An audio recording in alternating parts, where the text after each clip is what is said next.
All right, everybody. Welcome to Real Talk. Wonderful to see you all here today. Sorry for the. Well, actually, no, I'm right on time. So let's get started with some fun stuff today. So last week, I had predicted that um, Deadpool and Wolverine would get, drumroll, $120 million. I was thinking maybe at the most 150. I was thinking, it would get about that much, but it's really pretty cool to see how much they really got. So let's take a look at um, how much they really got on that. And let me pull up, let's see. Let's go with domestic. All right, here.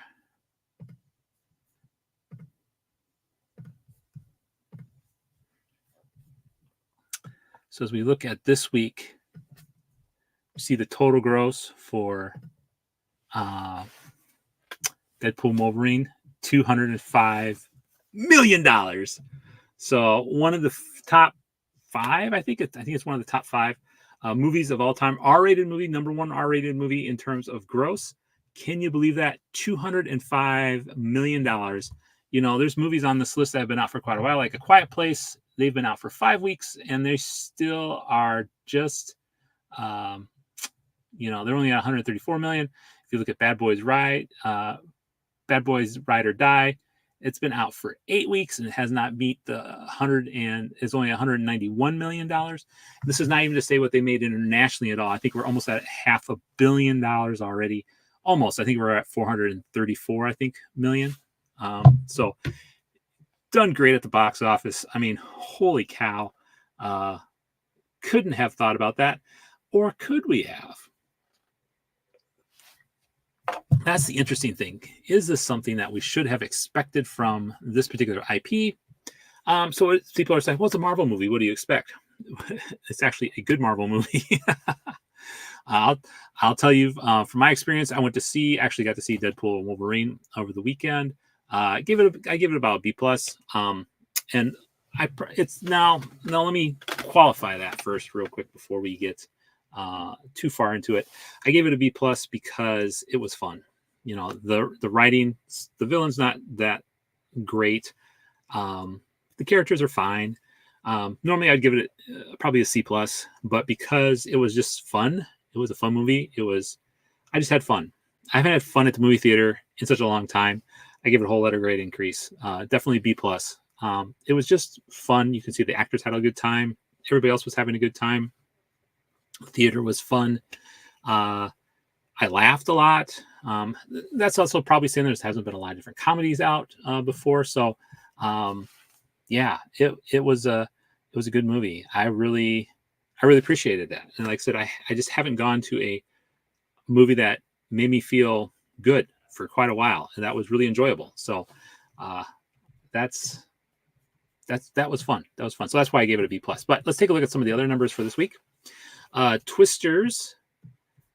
We said anything over 50% is not good. So I was predicting that Twisters would fall at least 60%. So I was a little off, 56.6, coming in at $35 million this fiscal 2024. And Inside Out 2, still holding well with their numbers and stuff like that. So Universal's got the 2 and 3, and Walt Disney has 1 and 4. Longlegs from Neon Studios continues to impress with a total gross of $58 million. This is actually the best release for millions since they released Parasite. And so I thought that was really interesting. And so I think I want to get out and see Longlegs just to see it, because it's got a good retention rate. It only lost 43% over the weekend, which is really good. Quiet Place 1, over 50. Again, anything over 50, we consider something that is that's not a good sign. But that makes sense, though. We're in week 5. Same with Bad Boys Ride. They're down both 50%. Fly Me to the Moon. No one should be shocked at this. 77 down 77%. Made $20 million. But this is more for Apple TV as a product to get people in. The Fabulous Four and Raynon also round out the top 10 for us. So, like I said, I wasn't really surprised by the rest of the box office. The two surprises are probably Deadpool as well as Longlegs. I thought Longlegs would lose a little bit more, but like I said, they're holding their own. They're doing really good for a horror movie, especially. So, if we, what can we take away from this as screenwriters? I think the important thing to look at this in terms of screenwriting is give people what they want, and guess what? They'll show up. I think that's the big thing. So, yeah, Fly Me to the Moon. I think would be. I'm not saying it's a bad movie. I'm just saying uh, it's a really niche movie, and I think more Apple made it more for their streaming service than for. And that's what we're sort of seeing too with a lot of movies nowadays. Is that we're seeing movies go from the theater just to sort of initially try how things are looking into onto streaming. So I think, do I think Fly Me to the Moon is a bad movie? No, I just think it's what you're seeing it here is because it's not what the theater wants. Like I said, I think this would be an interesting movie to see in terms of watching it on stream or something like that. And that's what it is for. It's an Apple TV movie or an Apple movie product. So yeah. So like I said, but taking a look at it from a screenwriter's point of view, you can definitely see what is hitting with people well. And the reason why Deadpool and Wolverine did so well is because, like I said, people are looking for this. We're looking for the team up. Ryan Reynolds is a pretty good draw, and so is Hugh Jackman. They do well with the characters together, and stuff like that. So I think you're right, Bennett. He's right. The movie is different and interesting. It's an interesting take. So again, like I said, I think it's more Apple made it and just pushed it into theaters to say, hey, everybody, this is what we're doing. Netflix does this from time to time too, and other streaming services like Max do the same thing. This is Fly Me to the Moon is more basically a design made for streaming. That's where it's going to make its money at. So I'm not surprised that it's not doing well in the that's not doing well in the theaters. But like I said, I'm not saying it doesn't have a target audience. But like I said, they also didn't do a very good job of advertising it, to be honest with you. But like I said, I think this is more what Apple's going to use in order to bring people in. Again, it's not so. The other thing too is you look at the percentages. When you see the percentages go down, that doesn't mean it's a bad movie. People are just not going to see it. I mean that is for a myriad of different reasons. Because like I said, I think if Fly Me to the Moon had come out during some time in the fall, or maybe during Oscar time, or Valentine's Day, I think it would have a better reception than what it is. But in the midst of the summer season, it's going to be one of those forgettable movies. Because if we look at all the different movies that are out right now, a lot of them in the summer that tend to perform well are going to be action movies, cartoons. So your main audiences in the summer are going to be kids and families, as well as just people wanting to see the big action movies. So with the advent of Jaws, that created the blockbuster, which is what we see today. But again, I think from a screenwriting perspective, the reason why Deadpool and Wolverine are doing so well is because it was written by people who've written this before. They knew the character, they knew the IP. The people who wrote Deadpool and Wolverine have written the other movies before as well too, so they knew the character. They're not bringing in new writers for this. The writers have a lot of experience with Deadpool and Wolverine. Ryan Johnson, I think, was the only other writing credit on for this one that he hadn't written for the other two Deadpools. But like I said, I think that you're seeing people, when you have a movie that people want to see, people will flock to see it. I'm still really interested why Twisters did so well. But I think it's because there wasn't any other really type of movie out there to sort of like an action type of movie, which tends to be a little bit bigger during the summertime. So, and like Longlegs, like I said, there's not a lot of other horror movies. Again, you can use A Quiet Place Day One as sort of it's an action type of horror movie.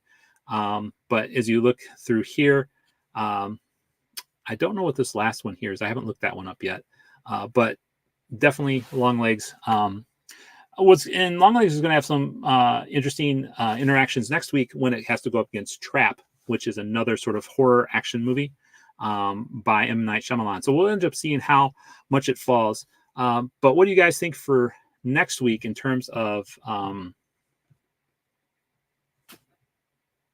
Exactly. As soon as you see the Apple logo, you know that it's made for streaming.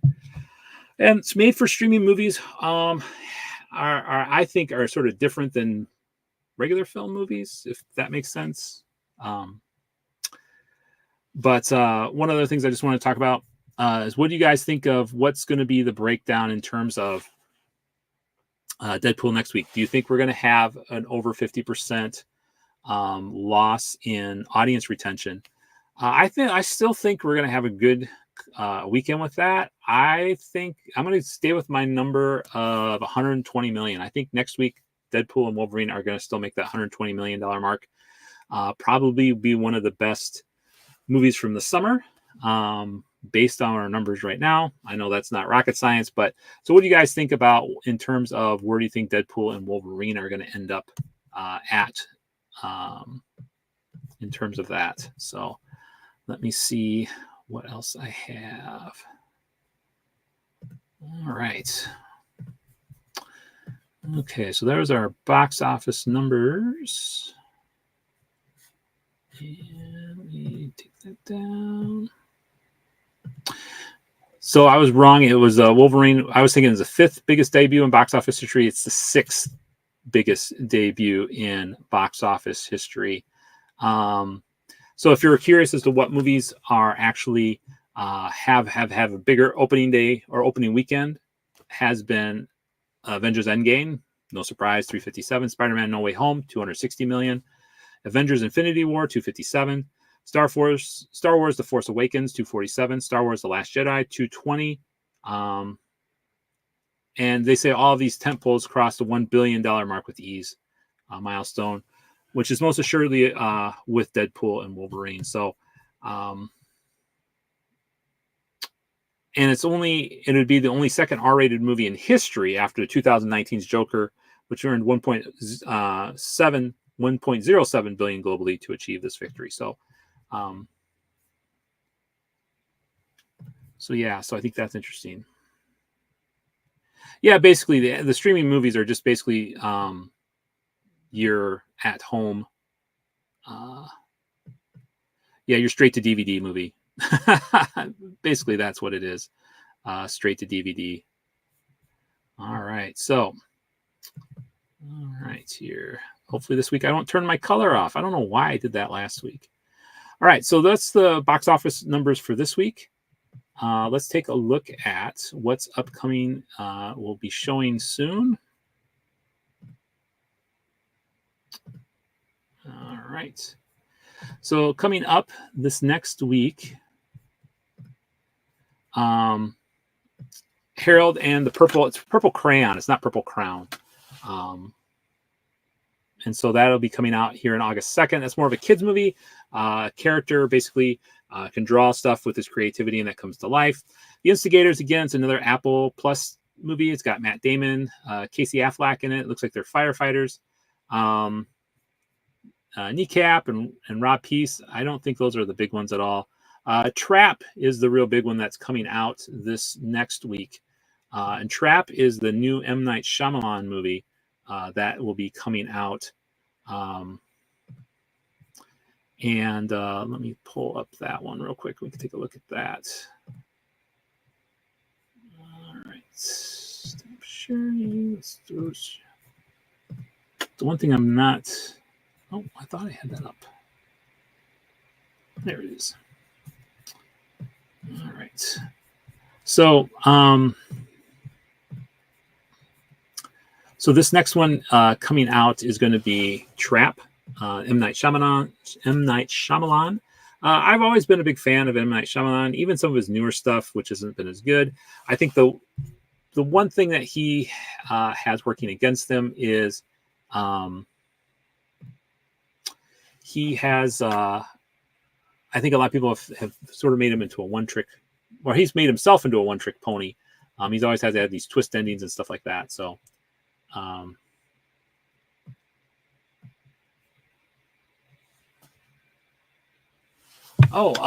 Sunset, give me 1 second here, and I'll talk a little bit about your point here. But just real briefly on this movie coming up, I'm interested to see how he does with it. And so the premise is basically a father and the teen daughter attend a pop concert only to realize that they're the center of a dark and sinister event. So this is not a spoiler because it's in the trailer. Basically, the dad is the serial killer, and people are trying to hunt the dad. And it's a trap for the main character, the dad figure in this particular film. So it'll be interesting to watch. I'm interested to see that one because, like I said, he always has a unique thing on film. Sometimes it works, sometimes it doesn't work so well. So, all right. So those are the upcoming films for this week. Let's see. Sunset says, I'll be starting my master course in filmmaking in September. Do you have any advice for me before I start? I think the thing is just to be open and just network. I think the big thing, especially with filmmaking, is networking with folks. I think that's the biggest thing you can do. Is the more you talk to other people, the more you get to know other people, the more opportunities come your way. And so I think the biggest thing that most people don't talk about in terms of filmmaking and stuff like that is be a good person. People, if you're a nice person and people like to get along with you, hey, Gabriel. I think the thing is, if people like to get along, if you get along with other people and you work well with other people, you'll be surprised with how many interactions you're going to have with people, how well you're going to work well with others, and how people are going to invite you to do projects. So that's one of the things is just to be a good person and to work with others well and to see it as a very much a learning experience. Just know that you don't know it all, and that's okay. I think a lot of filmmakers go in thinking, well, I know everything. And it's having that sense of community, having that, and so you really use it again as a place for networking. So that would be my biggest thing with when you start your course is just be a good person, help other people out, and like I said, you'll be surprised at how well people respond to you and stuff like that. And I think that's my biggest set of advice. And I think that's something that's missing in the film industry, or I should say, I hear about it a lot in the film industry. I did an interview with a person from South Africa who is one of the big screenwriters for production down there, and he was saying if he would not hire people if they were not good people, if they were not nice human beings, he would not hire them. And he said people found out who the bad human beings were and the not so good. And so I know that sounds like a little weird advice, but I think that's the big thing. So just go into it, try to be as helpful as you can, talk to other people, because you never know in that filmmaking program who you might meet that will get you to that next step. So I wish you well, Sunset, and I'm glad you're enjoying the videos. If there's a particular one you want me to make, let me know. Gabriel, I hope you've been doing well. It's been a little while since I've seen you around the channel. I hope things are going well for you. And if I remember right, let's see. Story Architect. Is that the one that you like to use, Gabriel? I think Story Architect is the program you like to use. Let's see here. Let's talk about... So there's an interesting screenwriting tip I want to share with you guys for this week. Give me 1 second to pull that up, and then I got a... There we go. All right, I can get rid of that. Okay. You bet, Sunset. And like I said, if you have any questions, feel free, give me a holler. I'm happy to help you out. Now, again, I'm an amateur. I don't have a lot of screenwriting credits behind my name. I just help people, point you in the right direction and stuff like that. That's my biggest thing, is just to help people out. So yeah, let me know if you have any other questions. I'm excited for you. I hope you enjoy it, and I hope you learn a lot. And yeah, and welcome aboard. Welcome to the channel. So good to see you. Let's see, share screen. Okay, so one of the articles I wanted to share with everybody this week was this one from Script Magazine. Basically, it's based on the article, or it's based on Deadpool. So I thought this was really interesting, a way to do character development, because I don't know, for this week, it really spoke to me about, I really liked Deadpool, and I'm not really somebody who likes those type of characters, but there was something about the character and Wolverine in general that made me sort of more go along with their story and to be more interested in what they're doing and stuff like that. I think I'm going to turn my light a little differently. There we go. Get a little blue. So let's see here. The lies we tell ourselves. One of the greatest character development techniques in storytelling is to have a character start with a belief about themselves that is untrue. Now, over the course of the film, that belief is challenged through the course of the narrative, and they have to make a choice that forces them to embrace the truth about themselves. Again, this is just one method. One method. Again, this is not every method. So I also want to tell people that if you haven't seen the movie yet, this might spoil it for you, so don't listen to this section right now. So if you haven't seen the movie yet and you want to see it and you don't want to have any spoilers, don't continue with this. Hit up to a different part, or come back and watch this after you get done going to the movie. Now, in Deadpool and Wolverine, thanks to his misinterpretation of his girlfriend's words, Deadpool, as his more normal alter ego, Wade Wilson, is under the impression that he needs to find a way to give back and sacrifice himself because he's too selfish. In this quest to cope with this mistaken belief, he approaches the Avengers and asks them to join. When he's rejected, he quits the superhero life, believing those negative things about himself. Slowly, as he gets back into the superhero life, he puts himself in increasingly risky situations, even suicidal situations, thinking that his worth is tied to his ability to be part of something bigger and make a difference in the world. He starts to believe that only through his sacrifice will he earn the love of those around him. But here's the thing. It's simply not true. And at the climax of the movie, the title characters are given a chance to save the world. One of them has to go to the power control room and create a circuit between a power conductor full of matter and conductor full of antimatter. No matter how much their healing abilities will keep them safe in normal circumstances, it's believed that this will kill them. And so it talks about how Wolverine has the same type of feeling as well too. What ends up happening is both of them come together and they both hold hands as they are sort of that tie between the two, and stuff like that. So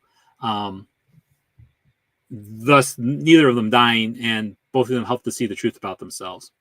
So how do we apply this lesson to our own screenplays? So as you're working on your own screenplay and dealing with characters, what deep-seated lies could your characters be telling themselves down in the soil of their psyche? How can these lies help to motivate them on their journey and the risks they take? And how can they realize by the end that they've been lying to themselves? So this is essentially the journey that Thor goes on in the first film in the franchise. By the end, he overcomes the lies about himself and becomes once again worthy to wield the hammer. You see this also in Pixar's Onward. So it helps avert expectations from the audience and creates a ready-made character arc for your story. If you're struggling with your characters changing, chart out what they lie to themselves about and how it can affect the story and how they can see the truth by the end. I'll post this particular article at the end or in the description. So if you want to take a look at the article, but I think it's a good idea to do. So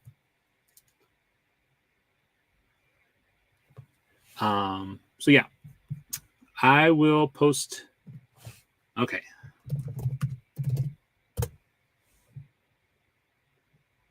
Okay. So, yep. So I'm done with talking about any spoilers for, and I'm going to get rid of that too as well too. So I'm done with the spoilers for, but take a look at that article after you watch. Man, I don't like that either. Let me change my lighting. Stuff that you never do when you're trying to do a live stream. So yeah. So take a look at that article, see what you think, and stuff like that. I highly recommend that article, and it's a good way to do it sort of a cheap character arc. How are your character? What lies are they telling themselves, and what by the end of the movie can they do differently, and see themselves in a different light? Now, probably the longer section for today, we are going to jump into some pop culture stuff. So the reason why we're going to talk about pop culture is because we had San Diego Comic-Con, and we had a lot of interesting things that came out of that. Bennett had talked to me before about Robert Downey Jr. Is now Mr. Doom. And so that's an interesting thing that Marvel has deciding to do that. Now, that's not unprecedented within the Marvel Cinematic Universe. At one point, Chris Evans was Torch. Well, no, I think that's the Fox product. But I mean, it's still within the Cinematic Universe. But Chris Evans, who plays Captain America, was also Johnny Storm for the Fantastic Four. So there has been some overlap between characters and stuff like that. And so what do you guys think of that? Having an actor come back in a villain role, and it's not supposed to be, it's not a variation of Tony Stark. It's somebody completely different, Victor. So I'm not saying that Robert Downey Jr. doesn't have the acting chops to do that. He definitely does. He's really good at an actor, but how confusing is that for an audience? Because I think a lot of people associate the actor with the character. When you think of Luke Skywalker, I was thinking they were going to make it so that Robert Downey Jr. is a variant of Tony Stark, and his Tony Stark is Dr. Doom. I've heard it actually in one article that I've read so far, but again, these are just speculations. But has-been is that this Tony Stark, or this variant of Dr. Doom, is not Tony Stark, but they're just having the actor play them. And so that'll be an interesting thing to see what happens with that. And I think that'll be interesting to see how audience react to that. Because like I said, what do you guys think? Do you associate a certain actor with a role? Like I said, Luke Skywalker to me has always been Mark Hamill. I think it's be hard if there's a different actor that plays Luke Skywalker for me to identify, but I'm also an older person.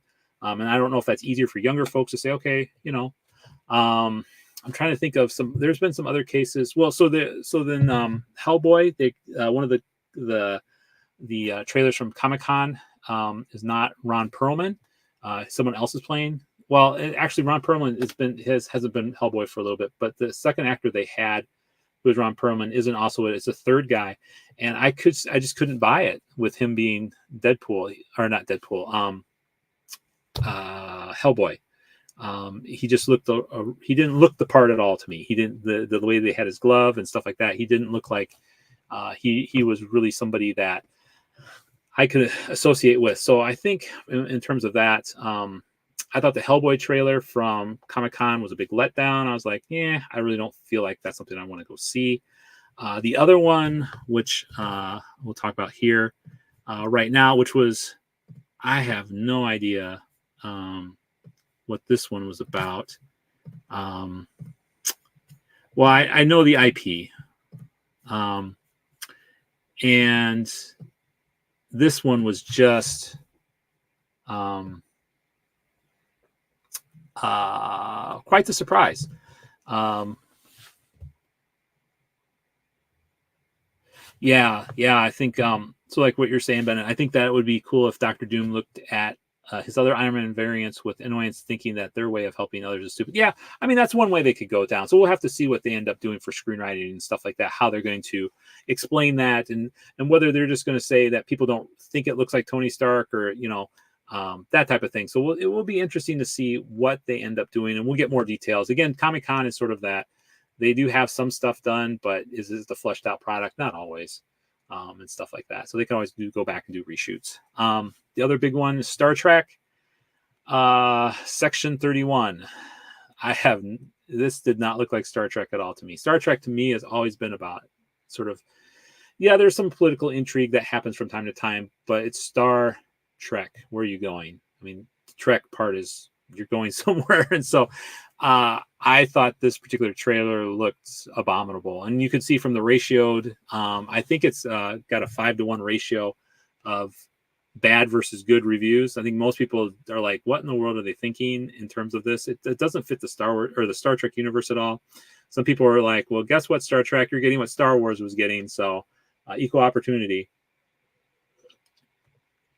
And I don't disagree with that. I mean, it looks horribly bad. And so not really excited about Star Trek Section 31. I don't, like I said, I don't know who this is for. To be honest, though, I had been working on some ideas for something similar to this, where it was sort of like Cloak and Dagger type of stuff, but it definitely wasn't this. It was set back more like in the times of the old Star Trek, the old Star Trek with Spock and McCoy and Kirk and stuff like that. I thought that would be a little bit more interesting. Like I said, this is just a mess. I think this is going to flop and flop hard. yeah, I don't know. Like I said, it's just interesting to see what the execs think is really going to fly, and Paramount is really is doubling down on this sort of way that they've been using Star Trek. I think I'm not so excited about Star Trek Discovery. I've never been a big fan of Star Trek Discovery. Below Decks has been okay. I've watched a couple seasons of that, or a couple of shows of that, I should say. And Strange New World, I don't think I've watched many seasons of that. And I know Picard wasn't the greatest either, except for season 3, which I saw maybe 1 or 2 episodes of season 3.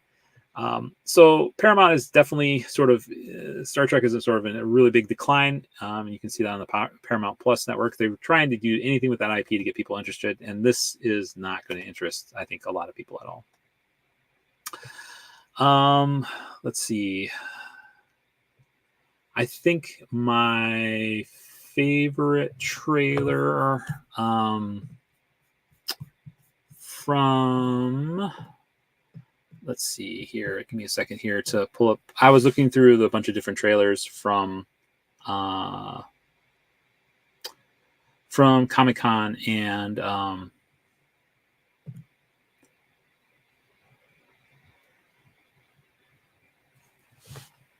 right. Sorry there. That's what I get for lookings from time on YouTube. I get the one thing I noticed, I'm getting more and more comments, so I try to make sure that I stay on top of the comments and stuff like that. So if I don't get back to you right away, let me know, because I'll get back to you. Let's see. Let me get the history. I just saw a video of it last night, and I want to make sure I can talk to you guys. Oops. Nope, that's not what I wanted. Oh yeah, it is what I want. Give me 1 second here.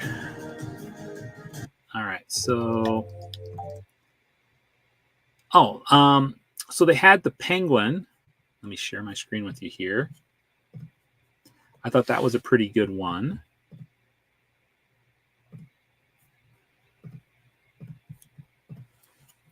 So the Penguin was a very interesting. It's so by the same people who did the Batman. It's got Colin Farrell in it as a Penguin. It looks interesting. It's going to be a Max series. I'm assuming it looks like it's going to be a Max series. I don't think it's a movie, but I think it's going to be a series. Here's Hellboy, the Crooked Man. Again, was not really impressed with that. Like I said, it's just the actor who plays Big Red, he just looks too small. They call him Big Red for a reason. Not so excited about Captain America. That's probably one of the better ones on here, but I'm still not really excited about Captain America, Brave New World. Borderlands, I think is going to be a flop. That's my quote for right now. I don't think it's going to make more than $150 million. It just looks so bad. And it's so hard to have a good video game experience because it's the reason why people like Borderlands is because you can create your own character and you're your own character, and you can't normally put that up on screen. The other big one, Rings of Power. They promised us more battles. They promised a lot of new things.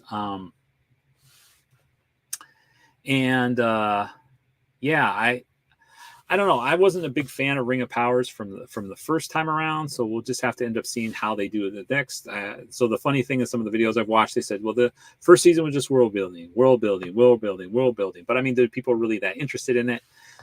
Is it the next sort of Acolyte? We're not talking about the Acolyte this week. Thank goodness. I mean, yeah, that's done and gone.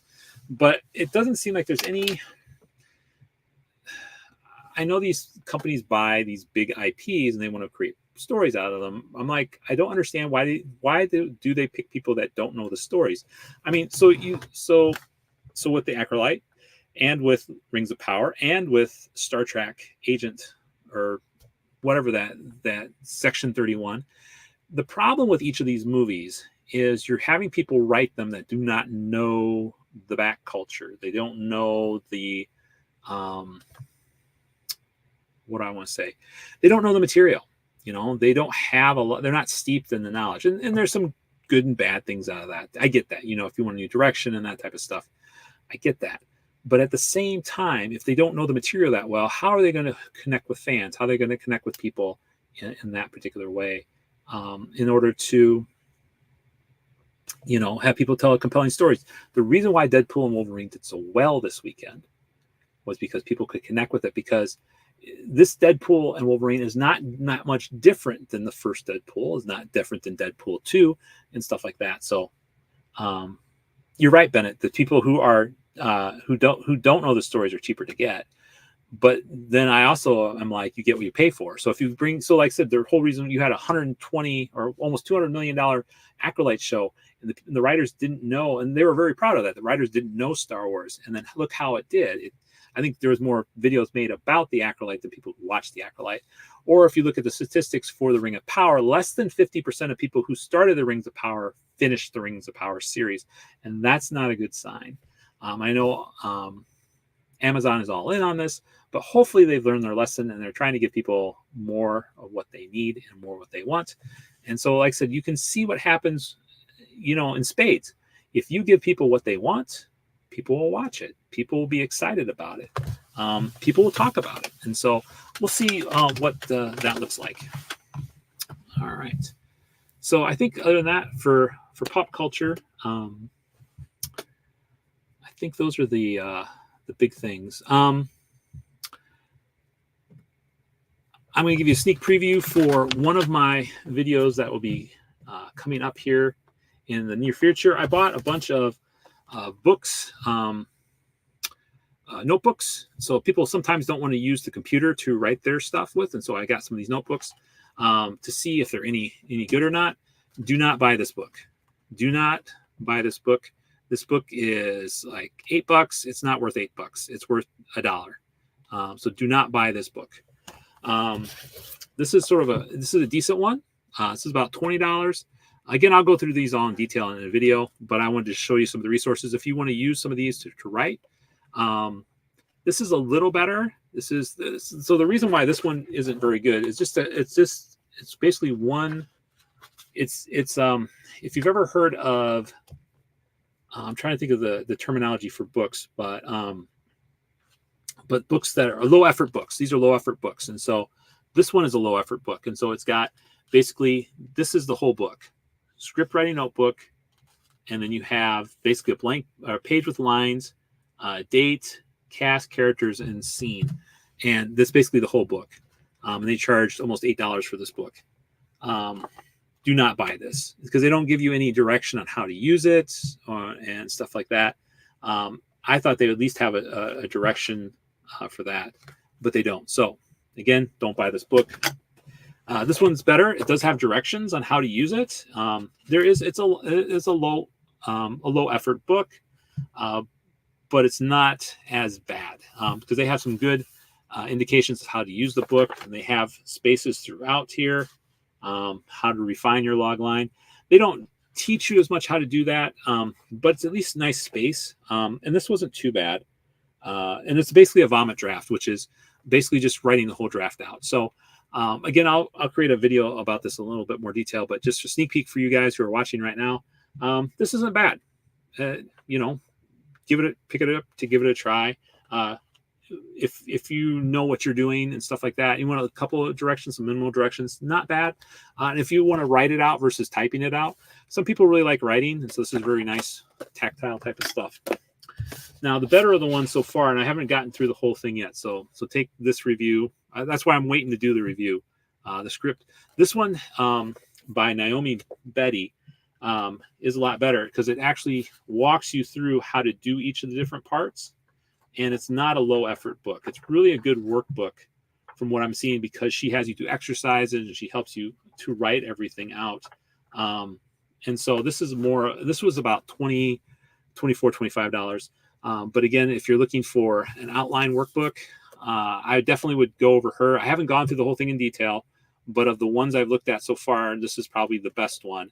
Again, if you're looking for something with an outline workbook, take a look at Naomi Betty's stuff. You can find that on Amazon. And like I said, I'll have a video come out, and probably not this week, but maybe next week talking about it. But sneak preview for you guys. Don't get this one. Do not buy this one. Tell your friends, do not buy this one because this is as bad. Because you can create this whole thing on Canva. And this is what they did. They just went to Canva, created this thing, and then sold it for $8. And it's worthless.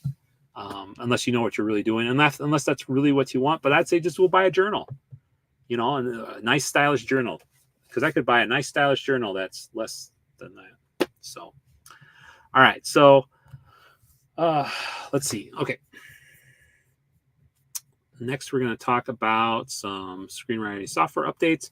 So Create's got some cool stuff coming out this next week. Hopefully next week, you'll be able to share your screenplay with anybody in the world with a link, and you can actually change how many pages that you can show them. So if you only want to show them like 2 pages worth of a script, you can send it out there, and anybody can click on the link and come to your Create account and give you feedback. So that's the big one that they're doing. I also did one on themes this past week, so you can change the way you look at themes. Create is more of a if you're more of a visual writer, so it's really easy. It doesn't you're not so bogged down with doing the formatting, because the program automatically formats it for you. I'm also going to talk to hopefully the guy who runs Studio Avidity, and so hopefully have some more updates on them. And I'm going to go back through and probably do another video on them. So, all right. Channel updates. We're getting to the end. All right. So, for channel updates for this week, we got today's video. I think I don't know if you've watched it yet, but I did a video on the first page of a screenplay. We started with Deadpool. I think I'm going to continue that, because I found it interesting too, just to sort of see the difference between the first page of the movie and the first page of the script. And it also just helps people sort of figure out how do I start a script, and just getting people used to seeing the script and looking at the script and that type of stuff. I think I'll continue that. Pre-write. I am finally getting to you. I haven't forgotten pre-write. I'm going to get your video out this week. That's probably my next video I'm making. It was pre-write. I promised them. It's a software. I'm going to do an initial look, and then I probably do an initial look right now, and then I'll probably do a review in a week or two about that. Also probably going to try doing a write with me, and then we have to do the second follow-up to ideas. So you got your idea. So if you haven't watched the video yet on brainstorming, please watch the video on brainstorming to see how you can help brainstorm your idea. So we'll talk about the next phase of that this week as well too. So I got like 3 to 4 videos this week, man. I got to go back to work too. So a lot of stuff coming up. Still working on Final Draft Made Easy. Still working on that as well too. So hopefully that'll be coming out at the end of August. I'll release more details about that. Again, it's just going to help you use Final Draft. If you've never used a Final Draft, which is quote unquote the industry expert, basically they just give it away to a lot of the industry to use. So that's how they became the industry expert. We'll have a class on how to get your full experience out of that. And I'll probably actually run some free webinars as well too, just to get to use the basics. And then if you want to know more, you can buy the course. I'm going to try to the first people who get in the course, I'm going to sell it really cheap. And then after a while, I'll jack the price up just as like everybody else does. But for the most part, it's going to be fairly inexpensive. I think when I first release it, it's going to be $50, which isn't too expensive and stuff like that. And then eventually it'll be like $150. But that's going to be after a while. So any questions from anybody? I think other than that, I think those were the big things that are going on for me in the channel. And I just, hopefully I get to see Longlegs. Interested to see that. Hopefully I'll go see that, or Trap. We'll see if I can see one of those two for the movies. But yeah, like I said, look forward to the videos coming out this week. One initial look at Pre-Write. It's another software to look at. The second video, we're going to take a look at what to do next after you did your brainstorming. Again, check those videos out. And then third, we're going to take a look at a script first page and see what difference it was from the original movie, and just what we can learn from that. Because like I said, I think so many times, how do we set the stage for our stories? And I think looking at that first page helps us sort of look at that. So we'll keep writing. I hope you all have a great week. Thank you for tuning in.